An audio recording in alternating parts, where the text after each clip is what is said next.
Alright guys, Switch Gaming here and welcome back to another Destiny 2 video. So in this video we're going to talk about what you can do after the main campaign of Forsaken.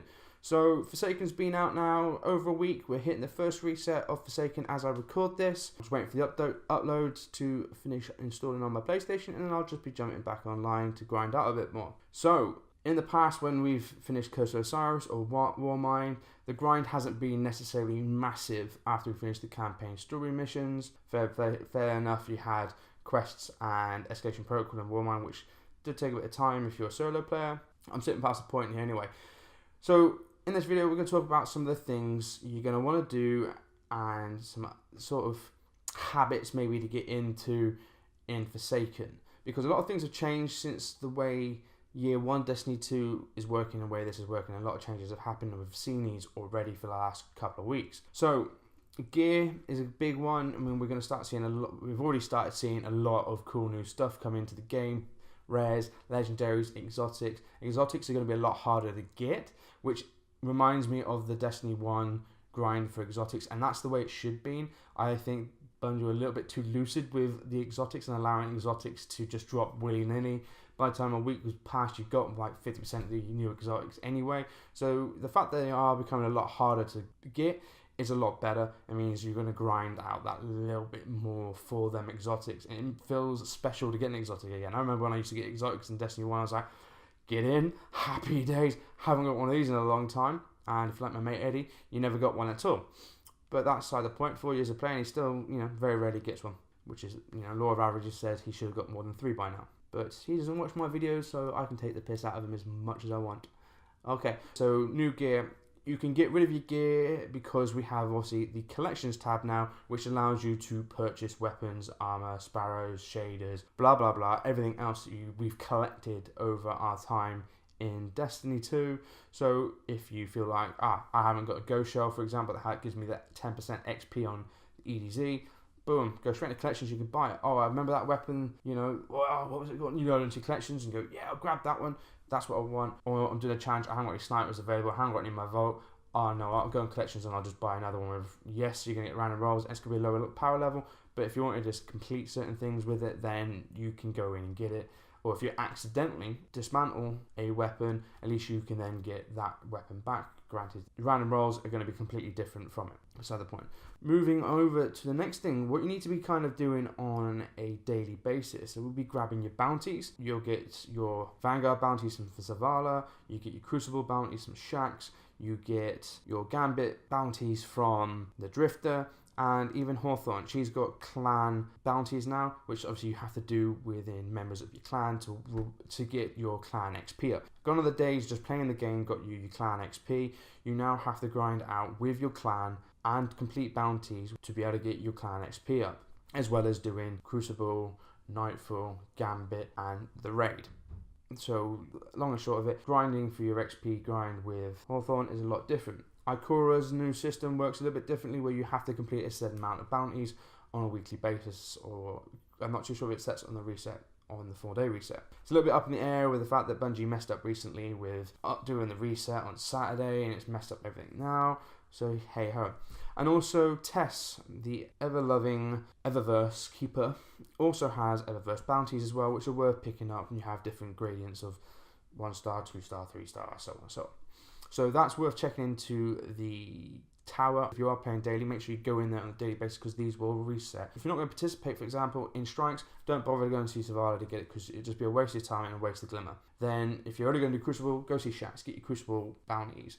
Just go and get the bounties for the challenges you're going to do. So if you're like me and you're not be able to get on for long periods ahead, just get the bounties for what you're going to do. So that's daily stuff. And also check your challenges in your directory regularly as well, because that's gone the day you have your blade in your directory that tells you milestones here, complete call to arms, nightfalls, complete heroic strikes. Them days have gone. That tab now is changed. We will still use it for certain tasks. Like me, I'm still getting in the Dreaming City, so I still have Enter the Dreaming City in my blade. But now you'll notice, so flashpoints, for example, last week the flashpoint was an EDZ. So if you click on the EDZ, you'll see like a golden little blob next to the EDZ, and if you go over Devon Cade's icon, you will see that challenge to do the flashpoint, and then vice versa for strikes and Crucible, you'll see that there'll be marks next to him on the directory map with like a golden star sort of coin symbol next to him.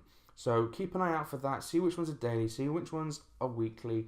If you're already on for the day, I would recommend getting the daily ones done because the weekly ones you've got all week to do them. That's kind of covers the bounties and kind of obviously the challenges you'll get is where you're going to end up starting to see your powerful gear, is where it's going to help you get your level up to the next part. Spending Glimmer. Right, okay, so Glimmer has always been a bit of a funny one because you can just get Glimmer like that. So simple, so easy, so quick. So spend your Glimmer. You used to be able to go see Banshee 44 and you used to get your random mods and you used to play around with that a little bit. This time I would recommend go see Spider and on a daily basis maybe get Masterwork cores.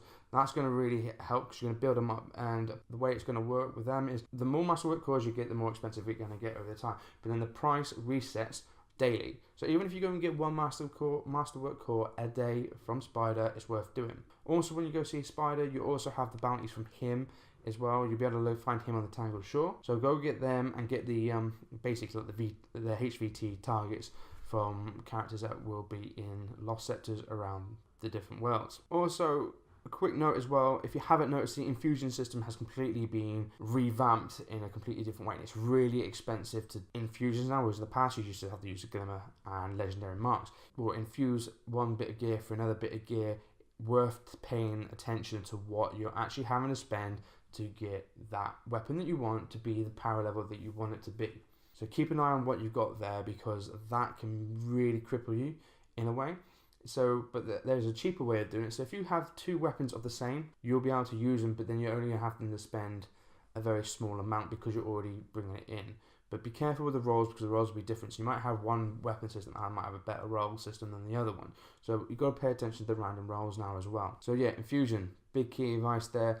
Make sure you pay attention to what you're having to spend on them because it is absolute fortune. But you also don't want to just be doing it on the smaller power levels as well. So if you're only going to increment up maybe 1 or 2 power levels, it's not really worth it.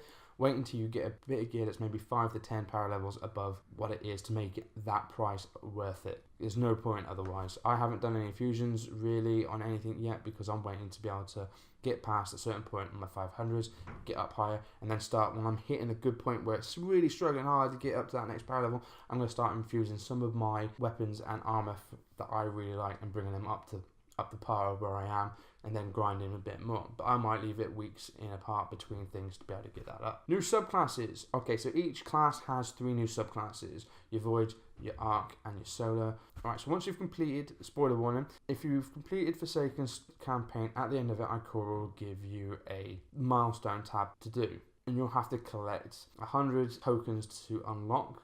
Once you've unlocked this token, you'll end up going to IO, and there'll be a bit like a story mission, a bit like in Destiny 2 Vanilla, where you went to the Shard and you have to do this whole repetitive story mission point. You're going to have to do the same sort of thing on IO. But you're only going to get your first one at the end of the story campaign when you go and see Ikora. After that, it gets a little bit trickier to be able to get your next 2 Seeds of Light. Your Seeds of Light are the bits that allow you to get your next or your new subclasses. You'll be able to get these subclasses through doing the Blind Well. I haven't got there yet, but this is all stuff that I've seen online and through other people's videos. So doing the Blind Well is a way of getting you these Seeds of Light, and then you'll repeat the process again. So it's going to be a massive grind this time around to get your other 2 subclasses unlocked. If you haven't noticed, deleting shaders has got a lot easier. We no longer have to do it 1 by 1. We can now do it 5 at a time. So Master Raoul, for once in his life in Destiny 2, is going to be useful and not just give us crap. We'll be able to go in to see him and you'll be able to bulk delete your shaders. It's only taken us a year and a bit to bloody get this, so it's worth doing it.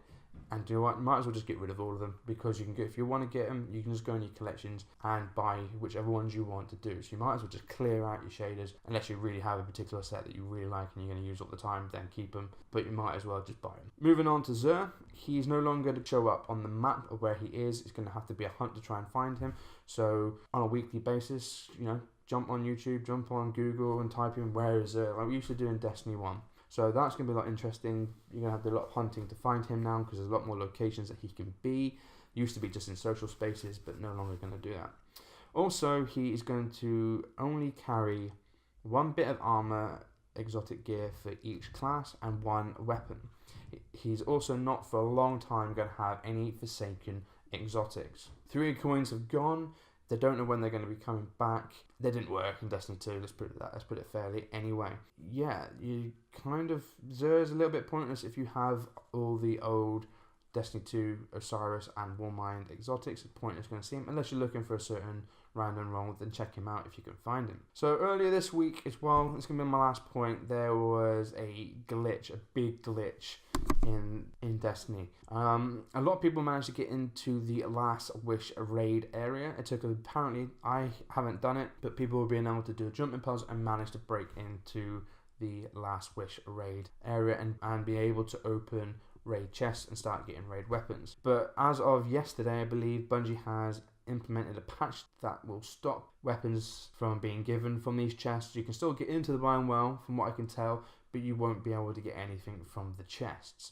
So they have put a patch in place that will stop that until the raid goes live on Friday this week. There is a few other issues as well. I mean, it's a bit of a teething thing. We knew there's going to be some big issues going on for the first week. People are going to be glitching left, right and centre and trying to break all sorts of these other bits to kind of, you know, this is what the Destiny community does a lot of the time. I don't do it. I'm not skillful enough to do it personally, but it's what it does. People do it all the time. This update that's just happened today is going to be fixing a lot of them bugs and issues from the launch. But anyway, guys, that's going to be it for this video. Hopefully that's been a little bit short and sweet and giving you a bit of quick news of what's kind of happened this week and how you can now progress and what you should do after the main campaign's finished. Hopefully you've enjoyed the story. I found it really fun, and for once it was a good narrative story.